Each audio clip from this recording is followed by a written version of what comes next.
आज हम लोग डिस्कस कर लेते हैं मोस्ट इंपॉर्टेंट और expected questions of our chapter employment from Indian economic development. Chapter तो ऑलरेडी हम लोगों ने पढ़ लिया है इन डिटेल। अब उस चैप्टर में से किस तरीके के क्वेश्चंस पूछे जा सकते हैं वो हमें यहाँ पे देखना है। एम्प्लॉयमेंट, सस्टेनेबल डेवलपमेंट और इकोनॉमिक रिफॉर्म्स, ये तीन ऐसे चैप्टर्स हैं जहां से केस बेस्ड क्वेश्चंस बनने के चांसेस हैं।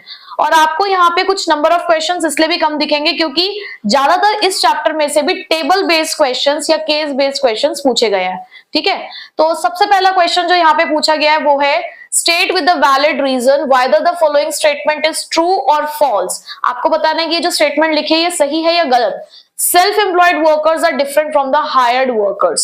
Self employed workers hired workers से अलग होते हैं, ऑब्वियसली अलग होते हैं। सेल्फ एम्प्लॉयड वर्कर्स का मतलब है जब हम खुद का काम करते हैं, जहां सब कुछ हमारा है, जो वो बिजनेस ऑपरेशन हम लोग चला रहे हैं वो हमारे खुद का है, वो सामान हमारा है, वो जगह हमारी है और वहां पर हम लोग अपना बिजनेस चलाते हैं, चाहे वो बड़ा बिजनेस हो छोटा बिजनेस हो। ठीक है, और वहां पे जो भी हम अर्न करते हैं वो हमारा रेवेन्यू, हमारा प्रॉफिट होता है। बट हायर्ड वर्कर का मतलब होता है जहां पर किसी और ने ऑलरेडी इन्वेस्टमेंट कर रखी है, किसी और की जगह है, किसी और का प्लेस है और बिजनेस ऑपरेशन है, वहां पर जस्ट हम जाकर काम करते हैं और बदले में सैलरी या वेजेस उनसे लेते हैं। ठीक है, तो सेल्फ एम्प्लॉयड मतलब वो ओन और operate an enterprise to earn their livelihood, मतलब अपने जीने के सहारे के लिए वो खुद की अपनी एंटरप्राइज चला रहे हैं। यहाँ पर आप किसी और के एंटरप्राइज में एंगेज होकर काम करते हो और आपको बदले में सैलरी और वेजेस मिलते हैं। Casual workers often work in very poor condition. Justify the given statement. वो कह रहे हैं कि क्या कैजुअल वर्कर्स की जो वर्किंग कंडीशन होती है वो पुअर होती है, क्या आप इस बात को जस्टिफाई कर सकते हो? यस, हम जस्टिफाई कर सकते हैं। देखो, कैजुअलाइजेशन आजकल बहुत ज्यादा बढ़ने लग गया है। कैजुअलाइजेशन का मतलब होता है कि जहां पर आप एक ऐसी जॉब कर रहे हो जहां पर हो सकता है कि आप डेली वेजर्स हो, परमानेंट बेसिस पर आपको काम नहीं मिल रहा है, आज काम है आपको बुला लिया है, कल को काम नहीं होगा आपको भगा देंगे, तो कोई परमानेंट जॉब नहीं है आपके पास, रेगुलर इनकम नहीं है, ना ही आपको रेगुलर पेमेंट मिल रही है, गवर्नमेंट से कोई प्रोटेक्शन नहीं मिलेगी।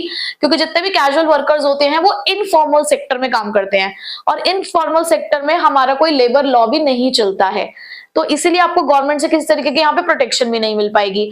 ऑल्सो आपके वर्किंग आवर्स यहाँ पर फिक्स नहीं होते हैं और जिस वर्किंग कंडीशन में आप काम कर रहे हो सकता है वो वर्किंग कंडीशन भी अच्छी ना हो। ठीक है, तो इसलिए आप कह सकते हो कि यस, उनकी जो वर्किंग कंडीशन है वो अच्छी नहीं होती है। Next, discuss briefly the concept of informalisation of workforce in India. अब इनफॉर्मलाइजेशन का मतलब क्या होता है कि जहां पर हमें ये देखने को मिल रहा है कि जो लोग, जो हमारी वर्कफोर्स पहले फॉर्मल सेक्टर में काम किया करती थी, आज वो इनफॉर्मल सेक्टर में काम कर रही है। फॉर्मल सेक्टर मतलब जहां पर आपकी जॉब फिक्स है, जॉब सिक्योरिटी है, रेगुलरिटी ऑफ इनकम है, पेंशन प्लान्स भी अवेलेबल है, स्टेबिलिटी है आपकी जॉब की, वो फॉर्मल सेक्टर है। वहीं पे इनफॉर्मल सेक्टर क्या, इसका जस्ट अपोजिट, यानी कि जो अभी हमने कैजुअल वर्कर्स के बारे में पढ़ा। तो इनफॉर्मलाइजेशन ऑफ वर्कफोर्स की सिचुएशन को ये कहा गया कि जहां पर आपको एक शिफ्ट देखने को मिल रहा है, कॉन्टिन्यूसली आपको एक डिक्लाइन देखने को मिल रहा है कि जो परसेंटेज ऑफ वर्कफोर्स है फॉर्मल सेक्टर में वो लगातार कम होती चली जा रही है। ये एक इंपॉर्टेंट टॉपिक है हमारे इनफॉर्मलाइजेशन। ठीक है, अब यहां पर आप क्यों कह रहे हो कि इनफॉर्मलाइजेशन जो है इंडिया में वो बढ़ता जा रहा है, क्योंकि ये डेटा शो करते हैं कि हमारे यहाँ पे 93% पॉपुलेशन इनफॉर्मल सेक्टर में है और फॉर्मल सेक्टर में सिर्फ 7% पॉपुलेशन ही काम कर रही है। और ऐसा क्यों देखने को मिला कि 1991 के जब रिफॉर्म्स आए थे तो हमारी सोशलिस्ट इकोनॉमी मार्केट इकोनॉमी में कन्वर्ट हो गई, तो उसके बाद से हम लगातार ये देख रहे हैं कि लोग इनफॉर्मल सेक्टर में ज्यादा ट्रांसफर होते चले जा रहे हैं। ठीक है, next, What is unemployment and explain any 3 consequences of unemployment in India। कि अनएम्प्लॉयमेंट क्या होती है पहली बात, और उसके क्या कॉन्सिक्वेंसेज हैं कि अगर लोग अनएम्प्लॉयड है तो उससे क्या फर्क पड़ता है। तो पहली बात तो अनएम्प्लॉयमेंट का मतलब है कि वो सारे लोग जो काम कर सकते हैं, काम करना चाहते हैं एग्जिस्टिंग वेज रेट पे, बट उनको काम नहीं मिल रहा है, उन लोगों को हम यहाँ पे कहते हैं अनएम्प्लॉयड, या फिर उस सिचुएशन को हम क्या कहेंगे, अनएम्प्लॉयमेंट। अब अगर देश में अनएम्प्लॉयमेंट होगी तो देखो क्या होगा, सबसे पहले तो लोग अपने फाइनेंशियल ऑब्लिगेशंस पूरे नहीं कर पाएंगे, अपने बेसिक नेसेसिटीज को पूरा नहीं कर पाएंगे। बहुत एक ऐसा क्वेश्चन है अंडरस्टैंडिंग लेवल वाला, आप खुद भी लिख सकते हो, बहुत सारी चीजें लिख सकते हो। अगर आप पैसे नहीं कमाएंगे, अनएम्प्लॉयड होंगे, तो आपका इकोनॉमिक और सोशल स्टेटस खराब हो जाएगा। आपके स्किल्स का कहीं ना कहीं, आप एबिलिटी रखते हो भाई, आपके अंदर वो स्किल्स है, लेकिन आपको जॉब नहीं मिल रही, आपकी इकोनॉमी आपके लिए सफिशिएंट जॉब अपॉर्चुनिटीज नहीं दे पा रही है, तो ऐसे में आपके स्किल्स का अंडर यूटिलाइजेशन हो रहा है ना, इकोनॉमी आपके स्किल्स का यूज ही नहीं कर पा रही है, तो ये तो एक गलत सिचुएशन है। तो ये कुछ कॉन्सिक्वेंसेज हमें देखने को मिल सकते हैं। Last, In a nation like India, self-employment provides an important avenue for employment generation. Defend or refute the given statement with valid arguments. आपको बताना है कि जैसे हमारा इंडिया है, वहां पर सेल्फ एम्प्लॉयमेंट ज्यादा अपॉर्चुनिटीज देता है एम्प्लॉयमेंट के लिए। तो क्या आप इस बात से सहमत हैं या नहीं? सहमत है, ये बात सही है कि अगर सेल्फ एम्प्लॉयमेंट ज्यादा से ज्यादा बढ़ेगा तो हमारे देश की तरक्की होगी और ज्यादा से ज्यादा एम्प्लॉयमेंट अपॉर्चुनिटीज जनरेट होगी।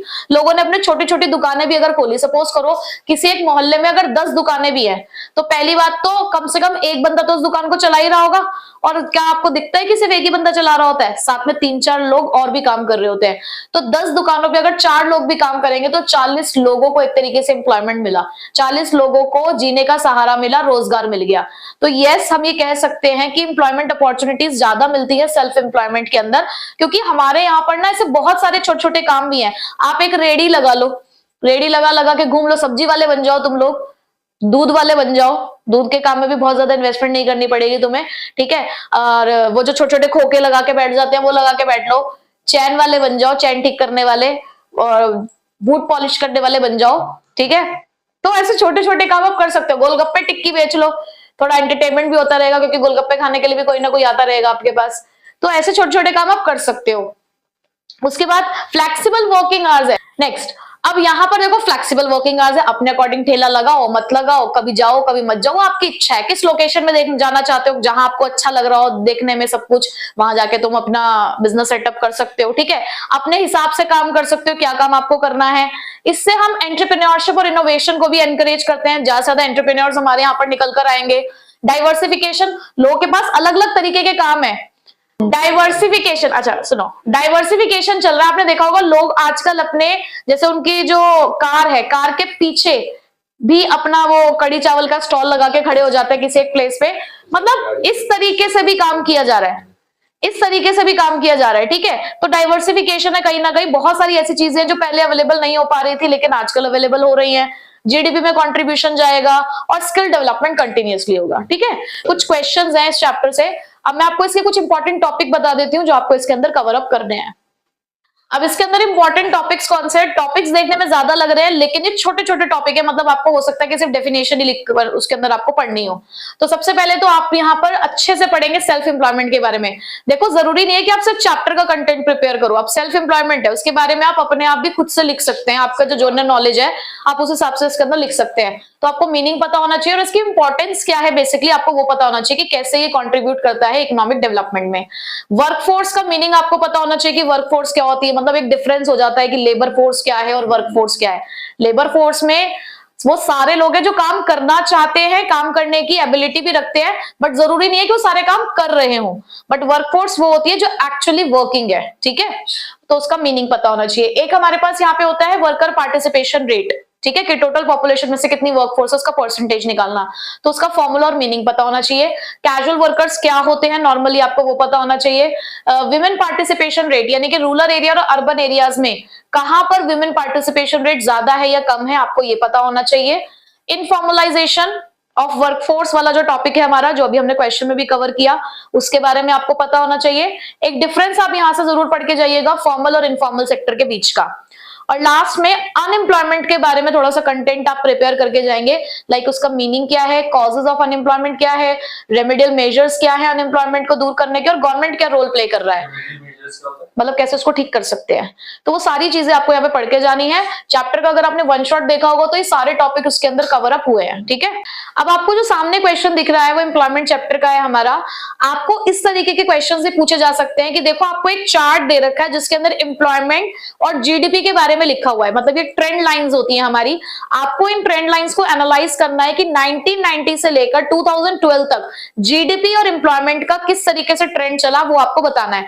तो आपको कुछ नहीं करना, आपने देखो ये देखना है कि जो हमारी एम्प्लॉयमेंट की लाइन है वो 3.6 से 4.2 हुई, 2.8 हुई, 3.3 हुई। तो आपको बस ईयर वाइज ही एनालाइज करना है कि कब बढ़ रही है, कब घट रही है, कब कांस्टेंट रह रही है, ठीक है। अभी मैं आपको यहाँ पे आंसर भी दिखाऊंगी। और इसी के बी पार्ट में उन्होंने क्वेश्चन दे दिया कि वर्कर पॉपुलेशन रेशो क्या होता है। तो वर्कर पॉपुलेशन रेशो तो आपको पता है कि क्या होता है, जहां पर आपको ये पता चलेगा कि आपकी टोटल पॉपुलेशन में से कितना परसेंटेज हमारी लेबर फोर्स है जो वर्क कर रही है, यानी कि वर्किंग पॉपुलेशन के बारे में आपको पता चलता है। जो ये आपको ऊपर एक ट्रेंड लाइंस दे रखी है, इसका आंसर देखो आपको इस तरीके से लिखना है जैसे यहाँ पे लिखा हुआ है कि जो 1990 से लेकर 2012 तक का पीरियड था वो इंपॉर्टेंट था, क्योंकि इसी टाइम पे इकोनॉमिक रिफॉर्म्स आए थे जिसकी वजह से बहुत ज्यादा चेंजेस आए। तो यहाँ पर हम देख रहे हैं कि जो जीडीपी का ग्रोथ रेट है वो इंक्रीज हो रहा है, 3.4 से लेकर 7.8 तक पहुंचा। मतलब ये नहीं है कि आप हर साल का बता रहे हो, आपने स्टार्टिंग का बता दिया, एंड का बता दिया। वहीं पे एम्प्लॉयमेंट आपको देखने को मिल रहा है 1.5 से 1.12% है। तो बस इस तरीके से आपको देखना है और ये बताना है कि कब पीक पे था और कब वो स्लो डाउन हुआ। ठीक है, जीडीपी ग्रोथ कब आपको देखने को मिल रही है, कब आपको देखने को नहीं मिल रही है, तो बस थोड़ा सा उसको ही आपको एनालाइज करना है। थोड़ी सी अपनी जो इन्फॉर्मेशन आपने चैप्टर से गेन करी है, लाइक जॉबलेस ग्रोथ के बारे में, ये सब चीजें जो आपने पढ़ी है बस वो आप यहाँ पे बता देना। ठीक है, तो बस ये कुछ क्वेश्चंस हैं जो इस चैप्टर से इस तरीके से पूछे जाते हैं।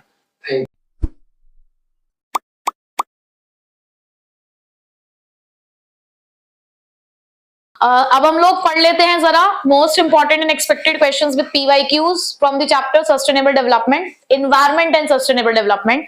इस चैप्टर से मोस्ट ऑफ द टाइम्स क्योंकि केस बेस्ड क्वेश्चंस आए हैं तो नंबर ऑफ टॉपिक्स यहाँ पर भी आपको कम ही देखने को मिलेंगे। ठीक है, तो ये चार क्वेश्चन है फिलहाल हमारे सामने जो हमें यहाँ पर प्रिपेयर करने हैं, जिसमें सबसे पहला क्वेश्चन सिर्फ एक छोटी सी डेफिनेशन है, explain the absorptive capacity of the environment with example, यानी कि आपको ये बताना है कि एब्जॉर्प्टिव कैपेसिटी क्या होती है। तो एब्जॉर्प्टिव कैपेसिटी का मतलब होता है कि एनवायरनमेंट की वो एबिलिटी कि वो कितना डिग्रेडेशन को एब्जॉर्ब कर सकती है, और वो कब एब्जॉर्ब कर पाएगी, जब आप एनवायरनमेंट को उस लायक छोड़ोगे।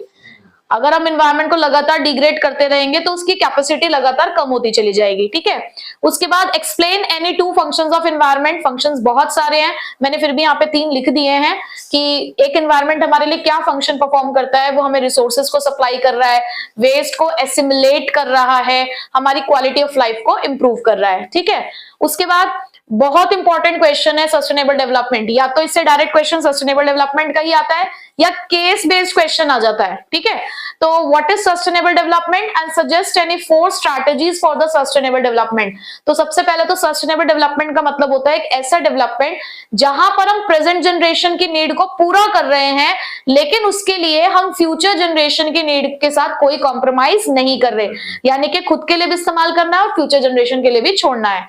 कौन से ऐसे सजेशंस आप देना चाहेंगे या स्ट्रैटेजीज आप यूज करना चाहेंगे सस्टेनेबल डेवलपमेंट के लिए? तो हमें non conventional sources of energy का इस्तेमाल करना चाहिए, हम ट्रेडिशनल नॉलेज और प्रैक्टिसेस को यूज कर सकते हैं, क्लीनर फ्यूल्स हम लोग यूज कर सकते हैं, कंट्रोल ऑफ बायोपेस्ट। ये हमने यहाँ पे 4 स्ट्रैटेजीज दे दी हैं, अभी और भी हैं, जब आपने चैप्टर पढ़ा होगा तो उसके अंदर हमने सारे डिस्कस करे हैं।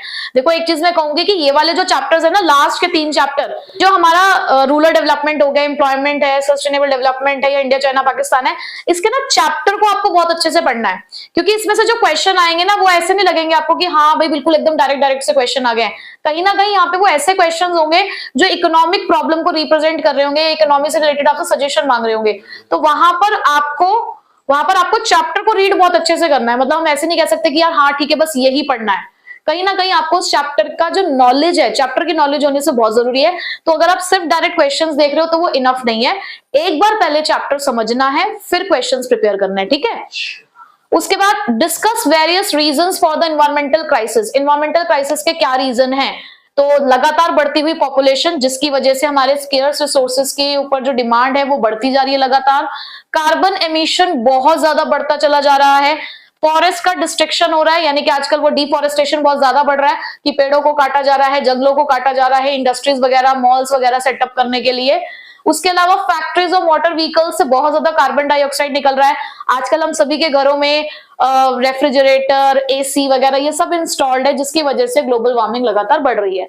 तो कहीं ना कहीं ये सारे रीजंस है जिसकी वजह से एनवायरमेंटल क्राइसिस आ रही हैं।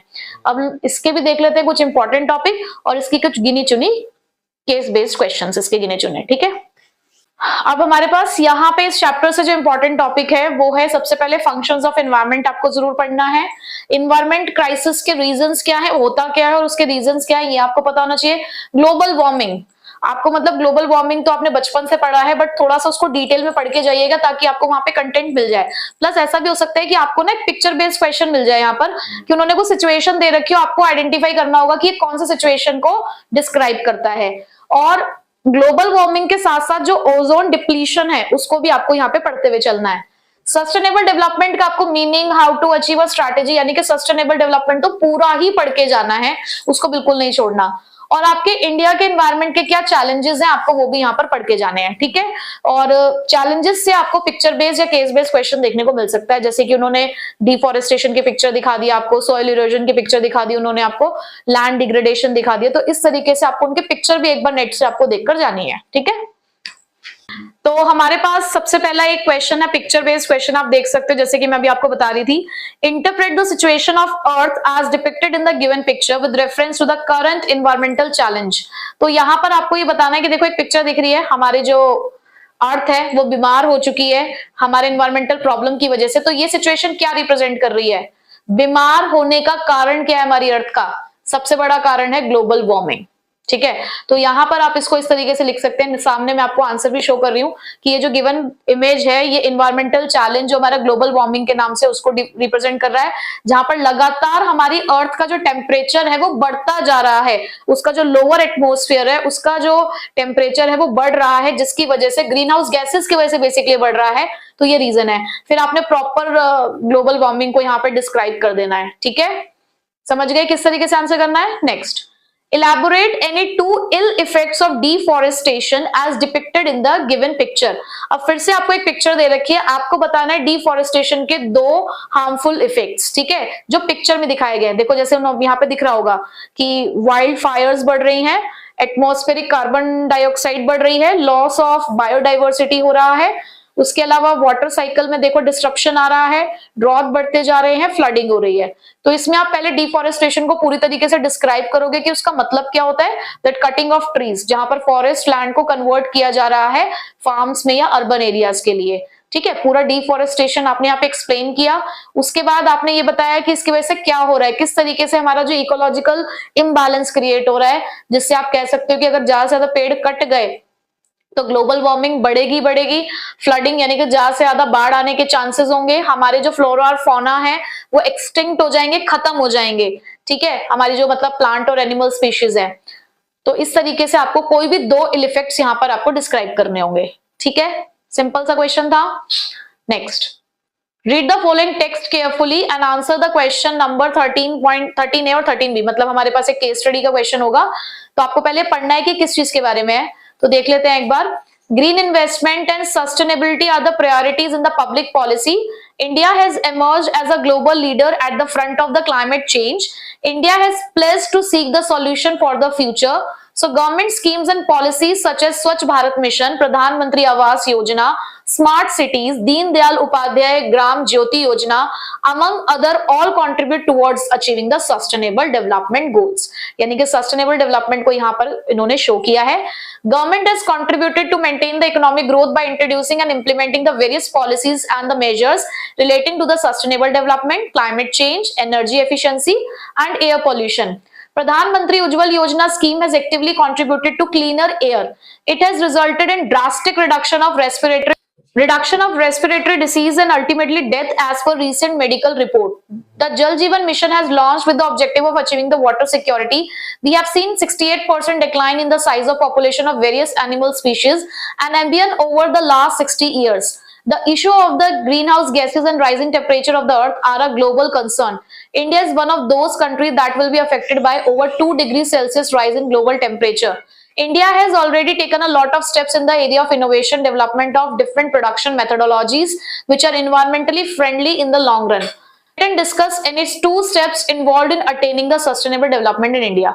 तो simply basically आपको क्या बताना है यहाँ पर कि how to achieve sustainable development. तो ये तो आपने पढ़ा होगा, आप कोई भी दो यहाँ पे लिख सकते हो। State any 2 factor which challenge the carrying capacity of the environment. आपको ऐसे 2 फैक्टर्स बताने हैं जिसने आपके एनवायरनमेंट की कैरिंग कैपेसिटी को यहाँ पर अफेक्ट किया है। तो जैसे कि अगर मैं पहले वाले क्वेश्चन की बात करूं तो यहाँ पे विंड पावर के बारे में बात हुई है, बचपन में पढ़ा है आपने। वाले के अंदर यहाँ पर विंड पावर की बात हो रही है। उसके अलावा और भी जो अदर मेथड्स हैं जिससे आप सस्टेनेबल डेवलपमेंट को अचीव कर सकते हो वो आप यहाँ पर लिख दोगे, ठीक है। बी पार्ट के लिए जो पूछ रहे थे आपसे कि कौन से चैलेंजेस है, कौन से फैक्टर्स हैं जिसने चैलेंज किया है, तो वो 2 फैक्टर यहाँ पे लिखा हुआ है जो ऊपर से हमने आइडेंटिफाई करके लिखने हैं कि 68% डिक्लाइन आया था साइज ऑफ पॉपुलेशन में, जिसकी वजह से एनिमल स्पीशीज और 60 इयर्स के अंदर अंदर एनिमल स्पीशीज और एम्बियन यानी कि इनके पॉपुलेशन में कमी आई थी। उसके अलावा इंडिया अफेक्ट हुआ क्योंकि यहाँ पर जो ग्लोबल टेम्परेचर है वो 2 डिग्री सेल्सियस से भी ऊपर बढ़ रहा है, ठीक है।